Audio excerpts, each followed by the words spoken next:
So ladies and gentlemen, welcome back to another Q&A. I apologize if you hear some like water streams in the background. I've got the big sliding doors open on the office portion of this villa, and yeah, there's like a little koi pond water thing downstairs. So yeah, beautiful day here in Cape Town anyways. So I got 6 questions for you guys today. As always, if you want your question answered, super simple, make sure you are subscribed and have post notifications on for the second channel. And somewhere randomly within the week, I will be doing the Q&A post. Make sure that you comment within the first 1 to 2 hours. That's when I pick questions. And yeah, that's pretty much all there is to it. Let's get straight into it. So question number 1 is, what's your current workout plan and nutrition plan / diet look like? We'll be very interested in that. Thanks, man. And can't wait for the next Gadzhi drop. Last one was already fire. Appreciate that, dude. So yeah, in terms of current workout plan, prior to lockdown and everything that's going on, it used to be wake up and you know, spend 15 minutes doing my SBA. For those of you guys in agency incubator, you'll know what I'm talking about. So yeah, basically after that, usually I would just go straight to the gym and hit a workout. This year I've been doing more CrossFit sort of inspired workouts, and my workouts have been ranging more like 20 to 25 minutes. I've been having a lot of fun this year with training. And yeah, this year for the first time in probably around like 2 years, I'm actually enjoying training and I'm making progress, which is incredible. And yeah, as I said, just having fun with it as well. But anyways, since the whole lockdown thing at the old place, I was basically just doing 15-minute high intensity workouts, trying to make do with what I had in terms of body weight exercises. So doing a push, pull, legs and abs split. Ever since moving into this new place, I've actually taken up yoga. So that's new. I've been doing yoga. Obviously there's a pool, there's like a wood area here, like this place is massive. But down there, once you go down the like trail path thing, there's a big greeny grass area. So I've been doing a lot of yoga actually. So that's been super fun and a little bit of a new challenge for me. So yeah, basically right now it's between yoga and just high intensity training.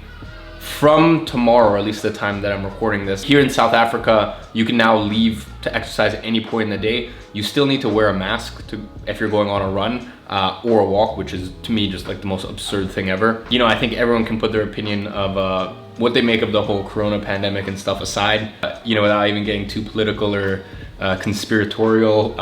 Everyone should be able to concede that it's just inhumane to try to make people run with a mask on. I don't know, I just think it's the most absurd, silly, ludicrous thing ever. And I think no matter what side of the fence you sit on, you could probably agree with that. So yeah, here in South Africa, which has been very strict with the whole corona stuff, I am very excited to get back to London, and like it's a lot more calm there. Absolute bollocks. But anyways, yeah, they decided that you know, people's human rights should be honored, funnily enough. That means it's from tomorrow, I will be going on a run. I will not be wearing a mask.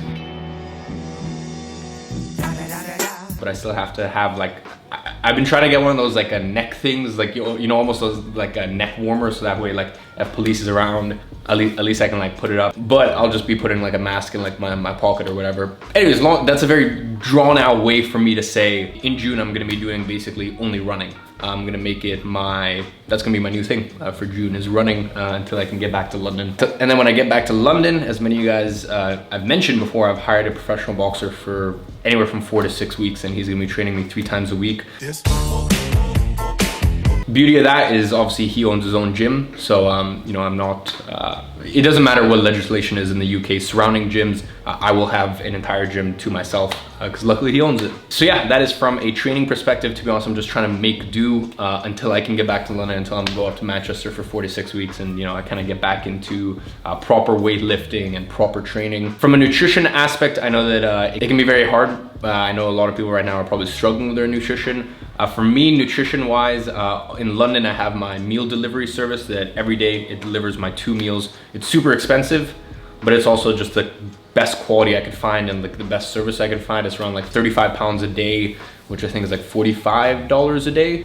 So yeah, $45 a day for 2 meals is very expensive. But as I said, it's just, I don't like meal prep unless it's actually well-made food prepared daily. So yeah, that's in London. Ever since I've gotten here, to be honest, lunch times, I go to the healthiest place I can find, and I get a bunch of these like bean salads and stuff. I intermittent fast, and then I eat very light for lunch. And then when it comes to dinner, it's a combination of poke bowls, salads.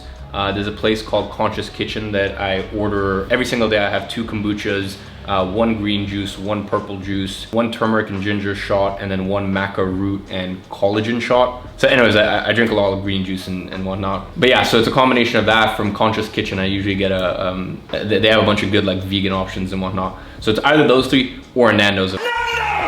I'm feeling very cheeky. Pete told me that apparently Nando's is from South Africa. I don't know if I believe that, but anyways, long story short is probably similar to all of you guys. I am doing the best with what I have, which is what I hope all of you guys are doing as well. Next question is how much / what are you reading? Oh, perfect. This is where I nestle in and read my Kindle. So how much am I reading? Well, actually I can open up and tell you exactly how many books I have read this year. So this year I have read 13 books, which is bad because I should be on pace to do 21 and a half. Basically, one of my goals this year is to read one book a week, and I have read 13, and I should be on 21.6 according to the metrics. So yeah, I've read 12 books this year.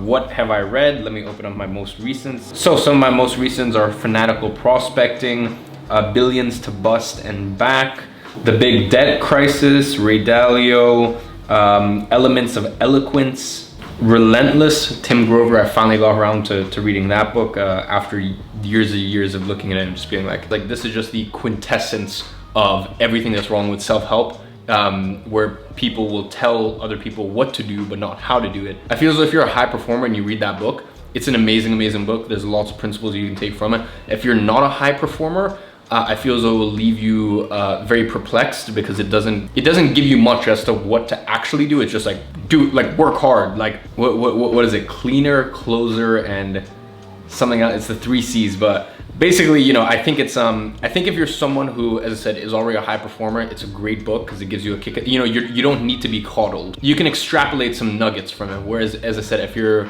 more a beginner in the world of business, in the world of pretty much anything, I feel as though it's not a good book to read, in my personal opinion. That's just me.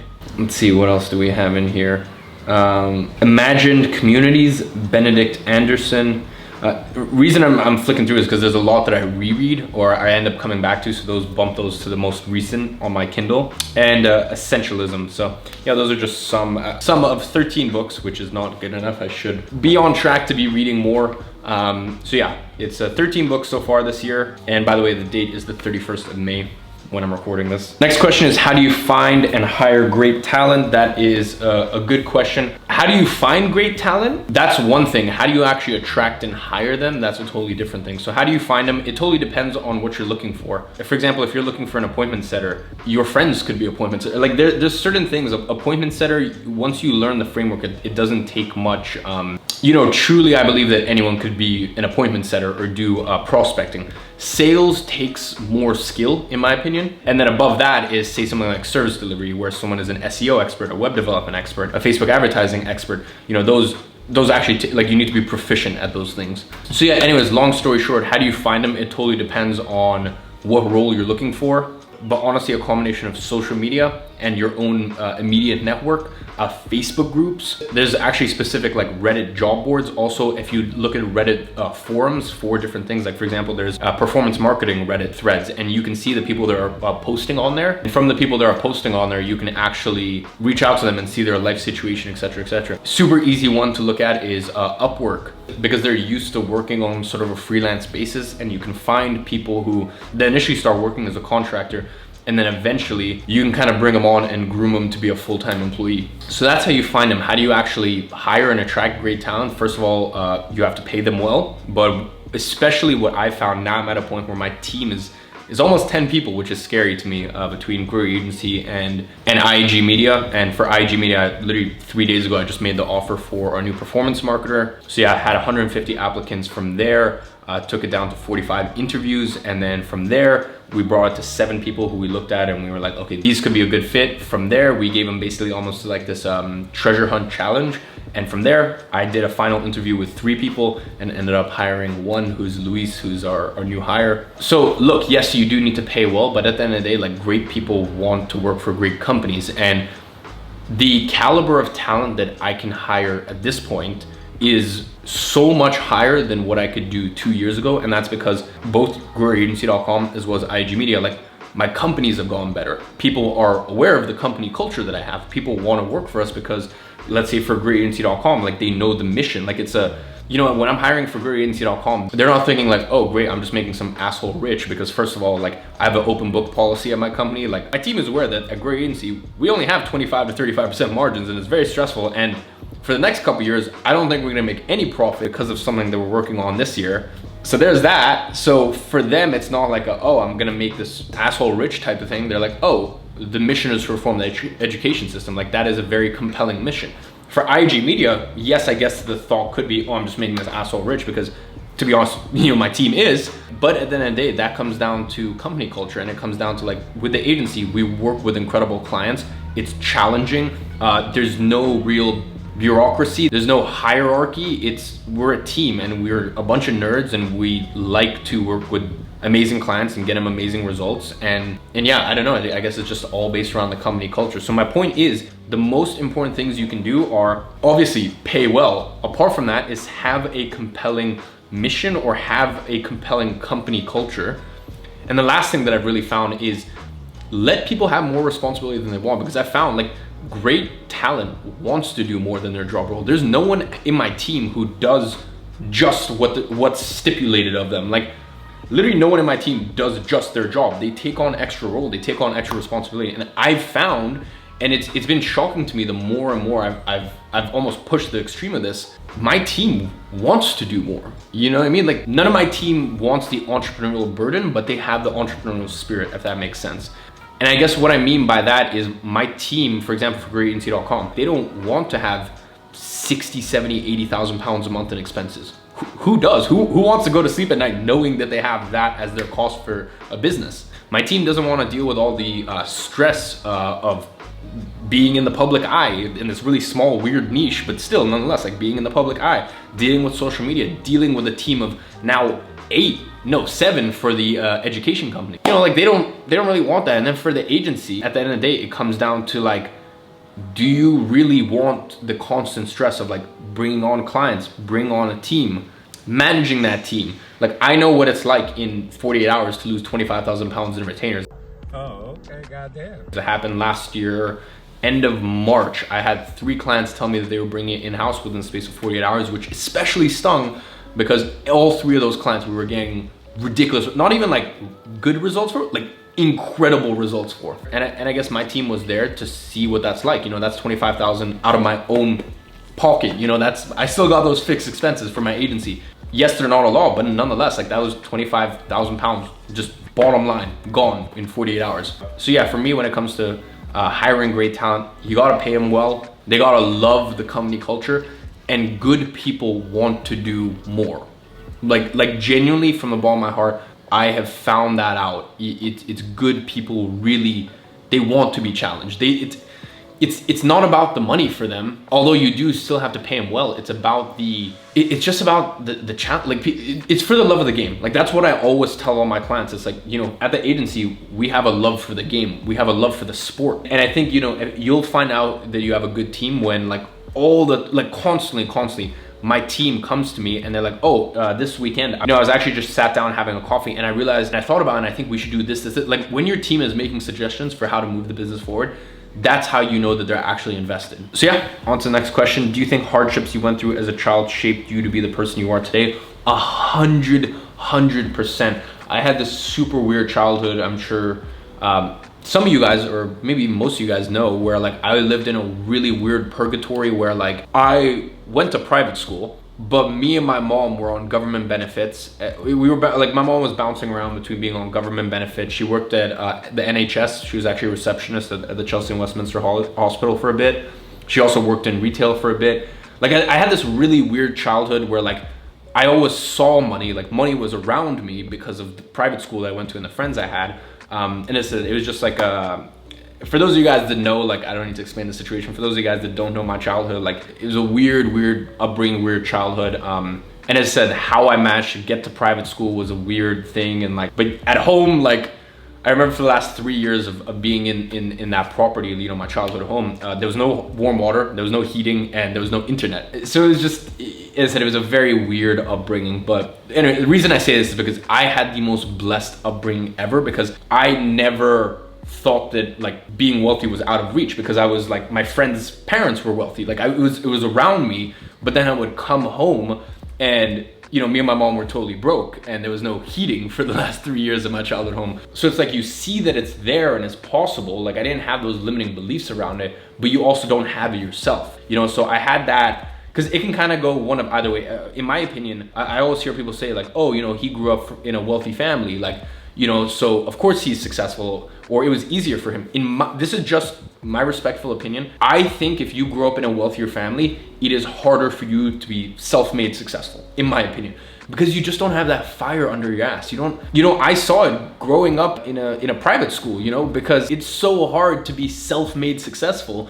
Like, why would you go and be an entrepreneur and build businesses and you know, provide value to the marketplace when you already live in a nice home? You know, like most of my, like a lot of my friends' parents would just give them a Rolex once they were 16 or 17 or 18, you know, like or pass it down. Like, why would you work for something when you're just given it? It's so hard. So I actually have so much respect for people who grew up in wealthy families who then still went on to be self-made and successful.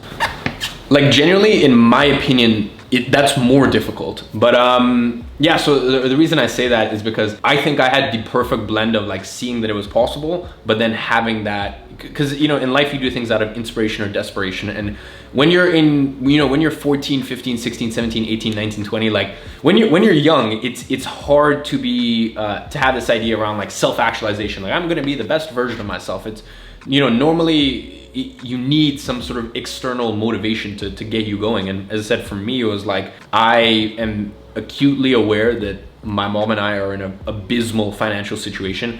I had this weight on my shoulders from the age of like 8 or 9 or 10, which is, I guess, kind of, I'd say 10 or 11. Age 10 or 11 was when the financial woes were, you know, kind of became pretty apparent. But like I knew that if I didn't do something by the age of 18 or 19, like my mom and I were going to be fucked. And it's so funny, the day I turned 18, and as I said, anyone who knows my stories like will know what I'm talking about. Anyone who doesn't, like, I don't think I've done a full life story sort of thing, but I'll come out with a video, or when I start the podcast, you know, I'll have my mom on and you know, we'll talk about it. You know, the day I turned 18, my stepdad, who, you know, was never around, like he was a ghost basically. He filed for divorce with my mom because obviously now that I was 18, you know, like I was out the picture. Like you know, it made the divorce cleaner. And his first demand was that my mom leave our childhood home, which she had been living in for 16 years at that point, within something crazy, like within 48 hours. And I guess it's so scary for me to think about the fact that if I hadn't built my businesses and if I didn't have the money to pay for the lawyers that we had, and I was still in school, it didn't matter that I would have had like 6 months left in my education. My stepdad would have kicked us out and we would have been homeless. Like that's just so fucking crazy for me to think about. And I had this intuition when I was like 14 or 15 that was gonna come. That I saw the future so clearly, and I was like, if I don't do something to protect me and my mom, we are going to be fucked. Like, you know, and I guess that's, you know, people always ask me that, like, how did you know you weren't gonna go to college? And it was like, well, my parents aren't gonna pay for it, and I sure as hell am not gonna take on loans. And I knew that with the whole college thing, it's like, if I'm going to college, I'm also gonna have to support my mom. And how am I gonna do that if I'm studying? And like, I knew from the age of 14 or 15 that I had to be an entrepreneur. Like it wasn't an option for me. So yeah, I think my childhood was probably my biggest advantage. How privileged I was to go to a private school and see that it was possible, but how, I guess, I don't even want to say disadvantage because I'm so grateful for it. Like, but the fact that me and my mom had no money. And as I said, we were bouncing between government benefits. My mom working for minimum wage for NHS. My mom working minimum wage in retail. And by the way, this is also why I'm very, very protective over the NHS, over London, over Britain as a whole. Like I'm very patriotic, but I don't actually consider myself British. I moved to London when I was 4 years old. Both my parents are Russian, or my biological father. And yeah, I guess maybe just firsthand, like I benefited directly from taxpayer money. And my mom worked in the NHS, and like people say, you know, people can say whatever they want about the NHS and UK's free healthcare. Like I just think, I've never heard anyone who's not British complain about the NHS. So yeah, I guess, I don't know, when I see British people complain about the NHS or like how UK isn't run right or whatever, I'm just like, you guys are literally the most unappreciative fucking assholes ever. Yeah, like everyone who works at the NHS, hats off, I respect you. And this is also one of the reasons where people have asked me so many times, why don't you move your companies offshore? And I'm like, I like paying UK tax. Like I am a proud British taxpayer because I fucking, and I don't think it was correct. I do not think me and my mom should have been able to receive government benefits. Obviously financially we had no money, but like I guess that brings me to my point of like I don't like the idea of government benefits, full stop. You know, I don't like the idea of like stimulus checks, you know, everything that's going on in America right now, because it's so funny, the same people who receive stimulus checks are complaining that companies are getting bailed out when they're getting bailed out. You know, in my mind, it's like if you don't have a 6-month run rate of personal savings and you want the government to bail you out, you complain about these capitalistic pigs that are getting all these bailouts. I just think, you know, I guess I have this chip on my shoulder where I do come from, I guess you could say, like working class, weirdly enough, because of my mom. I think in very rare instances, people should get support from the government. And I think if they are getting support from the government, like me and my mom were, don't complain when, for example, companies get bailed out. Once again, that's a whole other can of worms that, you know, I disagree in some cases, I agree in some cases, but anyways, my point is, I guess it's a really long-winded way of me just saying that if you're British and you live in Britain, coming from someone who directly benefited from taxpayer money, coming from someone whose mom worked in the NHS, just be grateful. And as I said, that's why one of the reasons that I have never moved things offshore is because I'm a proud British taxpayer. And also, to be honest, like British corporation tax is 19%. Granted, dividend tax at the highest bracket is 38.5%, I believe. But look, you know, at the end of the day, the name of the game is just be streamlined, make your money in your company. I don't care if it's 19%, whatever, and just try to live as frugally as you can on a personal side. Yeah, that's just kind of the name of the game. That's also one of the reasons that I don't have a car. You know, many people ask, why don't you have a car? You know you could afford it. For me, the way I look at a Ferrari is not 200,000. The way I look at it is 400,000 pre-tax. So yeah, that's another reason I don't have a car, is I can't stomach the loss of it. Whereas say something like my watches, I can actually have as investment. So yeah, that was a super long-winded approach. That's a little bit about my childhood, with some very open gaps, which as I said, for those of you who know my story, know kind of the timeline and everything. For those of you that don't, I'll I don't know, try to make an updated live video or have my mom on for the podcast or something like that. Next question is, for e-commerce store, how do you increase the percentage of people going from checking out to purchasing? For me, it's about 30% right now, aiming to get at least 50%. I only have PayPal as a payment option. Can this be an issue? Well, you kind of answer your own question. The fact that you don't have PayPal is a big issue. In the same way, if you only have Stripe as a merchant, like for example, if you're only processing credit cards and you don't have PayPal, that is also, that will 100% decrease your checkout conversion rate. Other things that you can do, and I guess this gets in a question of brand guidelines, because there's stuff that you can do that works, but it's, not to say this unethical or anything, I just think it's like internet marketing lame, you know. And my goal is, for example, for GrowYourAgency.com, our goal is by end of 2020 is to not have a shred of internet marketing lameness in us. So no webinar funnels by the end of 2020. We're moving to a new system. There's some really huge, massive stuff that we're doing at GrowYourAgency from a R&D perspective that's never been done before in history, full stop, ever. Anyways, so yeah, no more webinars. We're not doing any more webinars. We've tried to clean up the sales page so it's not internet marketing. My webinars, I've always like it.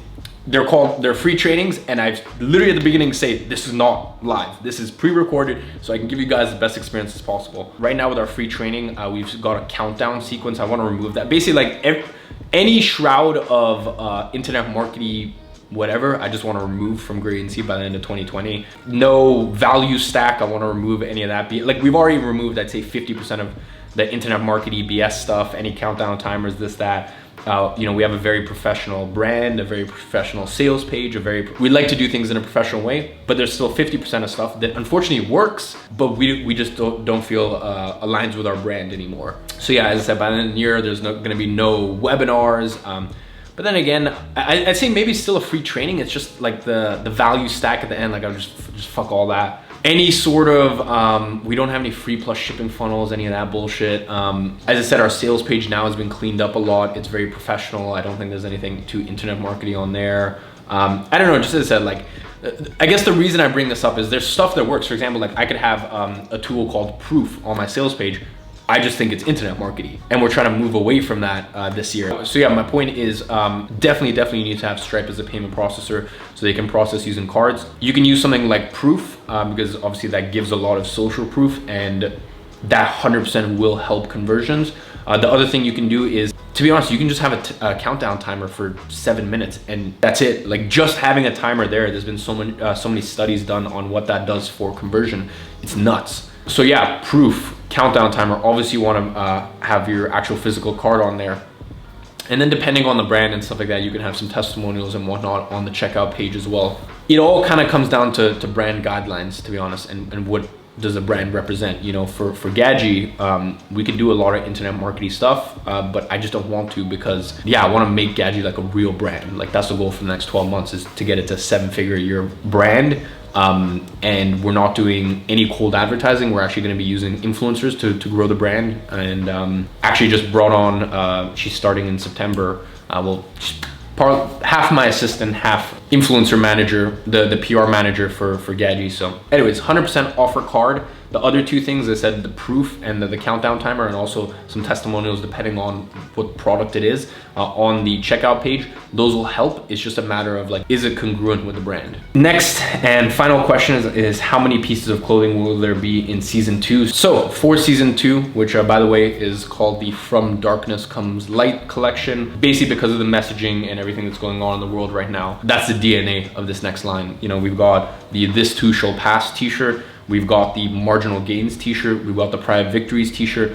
All this stuff really symbolizes, first of all, everything that's going on in the world right now. It will pass. This too shall pass. And you know, while it's passing, the concept of private victories, of marginal gains, the fact that look, we're pretty much all stuck inside. Just do something to make yourself 1% better every day. As cliche as it sounds, there's so many people that have used this quarantine and everything that's happening in the world to become better and reflect, self-reflect, stay at home, stack those private victories. And there's some people that, to be honest, have just wasted this entire opportunity. So yeah, From Darkness Comes Light, that's the next collection. It's gonna be launching end of June, the 3 t-shirts, and then it's gonna be delayed by around 3 to 4 weeks, because like with Gadzhi, it's so important to me, because with Gadzhi, I couldn't give less of a shit about making money with that company. Like that is truly my 100% passion thing. So I will never release anything that I wouldn't personally wear. And the prototypes for the hoodie just weren't good enough. I mean, they would be what other companies would spend a year developing, but anyone who's bought season 1 I think so many people were shocked by how good season 1 was.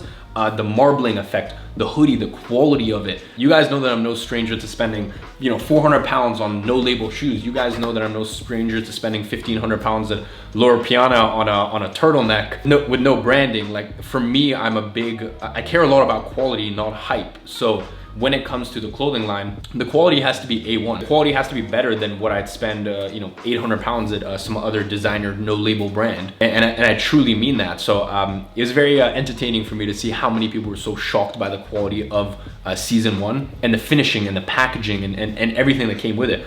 And I'm not slowing down. That same quality bleeds into season 2. So I'm wearing the shirt right now, and we did something a little different with the shirt. This is it's a lot lighter. I like with my shirts, and by the way, this is prototype 1. We're gonna drop this neckline down a bit because I also like sort of lower necklines. I like a boxy fit, lower necklines. And I also like when I'm wearing a shirt that I forget that I'm wearing a shirt. Like, you know what I mean? Like with certain shirts, when you're moving through the day, like, you know it's there. Whereas with some shirts, you're like, you forget because it just feels so light and airy. This is one of those. So that's why we actually changed the material on this. The material on this is incredible. So yeah, end of June will be the 3 t-shirts, the This Too Shall Pass, Private Victories, and Marginal Gains. And then 3 or 4-ish weeks later, we'll be coming out with the Private Victories hoodies that I know all of you guys are really waiting for. So my best piece of advice is follow @Gadzhi Clothing on Instagram, and you'll know when the latest release is coming out, because every time we do a release or a restock, and by the way, for this one coming out, we won't be doing a restock at all, because quickly after season 2, season 3 will be coming out, and season 3 is just ridiculous.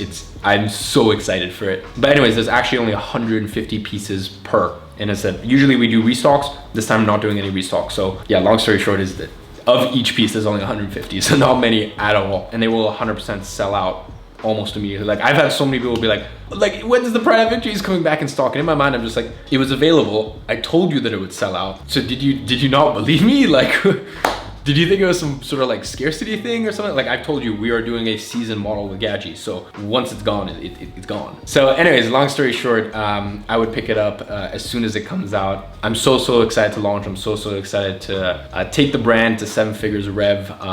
Once again, I want to make that point, rev.